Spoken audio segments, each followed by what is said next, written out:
നോക്കൂ, ഞാനിവിടെ വന്നത് ഞാൻ നേരത്തെ സൂചിപ്പിച്ചതുപോലെ പാർട്ടിയുടെ ഒരു ഔദ്യോഗിക പൊസിഷനിലിരിക്കുന്ന ഒരാളാണ് ഞാൻ. കഴിഞ്ഞ കുറച്ച് ദിവസങ്ങളായി. അത് മാത്രമല്ല, ഞാനിപ്പോൾ പ്രധാനമായിട്ടും ഞാൻ ഒരുവിധം എല്ലാ ചാനലുകൾക്കെതിരെയുമുള്ള ഒരു ഡിഫമേഷൻ ഫയൽ ചെയ്തിട്ടുണ്ട്. ഇപ്പോൾ ഞാനിവിടെ എത്തിയിരിക്കുന്നത് കഴിഞ്ഞ 2-3 ദിവസങ്ങളായിട്ട് എൻ്റേതെന്ന് പറഞ്ഞ് പ്രചരിപ്പിക്കുന്ന ഒരു ഓഡിയോ ക്ലിപ്പ്.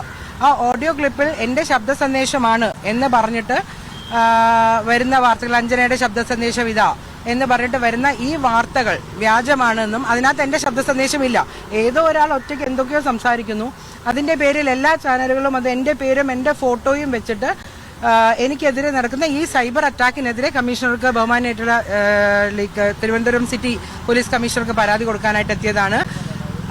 അതിനനുസരിച്ച് അദ്ദേഹം പരാതി ഫയലിൽ സ്വീകരിക്കുകയും സൈബർ PSലേക്ക്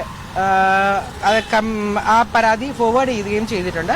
ബാക്കി നടപടികൾ അദ്ദേഹം അന്വേഷിച്ച് സ്വീകരിക്കാമെന്നും പറഞ്ഞിട്ടുണ്ട്. ഈ ആരോപണം കുറച്ചധിക ദിവസമായിട്ട് ഇങ്ങനെ പ്രചരിക്കുന്നുണ്ടല്ലോ, അത് വാർത്തകളായൊക്കെ വരുന്നുണ്ട്, ചില തെളിവുകളൊക്കെ പുറത്തു വന്നു. പക്ഷേ ഈ പരാതി നൽകാൻ അപ്പോൾ വൈകുന്ന സാഹചര്യം ഉണ്ടായത് എന്തുകൊണ്ടാണ്? വ്യാജ വാർത്തകൾക്കെതിരെ നമ്മൾ കൊടുക്കുന്ന പരാതികളെല്ലാം ഞങ്ങൾ സോഷ്യൽ മീഡിയയിൽ പോസ്റ്റ് ചെയ്യണമെന്ന് നിങ്ങൾ നിർബന്ധം പിടിക്കാൻ പാടില്ല. പരാതികൾ കൃത്യമായി കൊടുത്തിട്ടുണ്ട്. ഇപ്പോഴും പരാതി കൊടുക്കാനായിട്ട് വന്നത്, ഇത്രയും പേര് ഇവിടെ കൂടിയത് ഞാൻ വിളിച്ചിട്ട് നിങ്ങളാരും വന്നതല്ലല്ലോ, നിങ്ങളെല്ലാവരും ഇത് അറിഞ്ഞിട്ട് ഇവിടെ എത്തി. പരാതി കൊടുത്തിട്ടുണ്ട്. പരാതിയുടെ പുറത്ത് അന്വേഷണം നടത്താൻ ശരിയാണ്. നോക്കൂ, ഈ പരാതിയുമായിട്ട് ബന്ധപ്പെട്ട ഈ ഓഡിയോ ക്ലിപ്പുമായിട്ട് ബന്ധപ്പെട്ട പരാതിയുമായിട്ടാണ് ഞാൻ ഇവിടെ എത്തിയിരിക്കുന്നത്. സംസ്ഥാന നോക്കൂ, ബാക്കി കൃത്യമായി ഇന്നലെ നിങ്ങൾ പത്രസമ്മേളനത്തിൽ ഇരിക്കുകയും കൃഷ്ണദാസേട്ടൻ വളരെ കൃത്യമായി ഇതിനെപ്പറ്റി സൂചിപ്പിച്ചതുമാണ്. അതിന് ഞാൻ ഇവിടെ നിൽക്കുന്നത് ഈ വാർത്തയുമായിട്ട്, ഇവിടെ വന്ന കംപ്ലൈന്റുമായിട്ട് സംസാരിക്കണം. അതിനെപ്പറ്റി എന്തെങ്കിലും ചോദ്യം ഉണ്ടെങ്കിൽ ചോദിക്കാം, അല്ലാതെ എനിക്ക് മറ്റു കാര്യങ്ങൾ.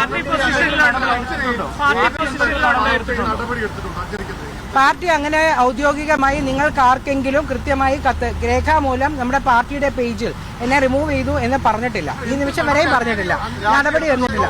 ബാക്കി കാര്യങ്ങൾ ഈ വിഷയവുമായിട്ട് ബന്ധപ്പെട്ട കാര്യങ്ങൾ നിങ്ങൾക്ക് എന്നോട് ചോദിക്കാം, ഞാൻ അതിന് മറുപടിയും. ബാക്കി കാര്യങ്ങൾ പാർട്ടി നിങ്ങളോട് പറയും. ഹൗസിംഗ് ലോണൊക്കെ പെട്ടെന്ന് അടച്ചു തീർത്തു എന്ന് പറഞ്ഞൊരു ആക്ഷേപം ഉണ്ടായിരുന്നു. അത്തരത്തിലുള്ള സാമ്പത്തിക ആരോപണങ്ങൾക്കുള്ള മറുപടി എന്താണ്?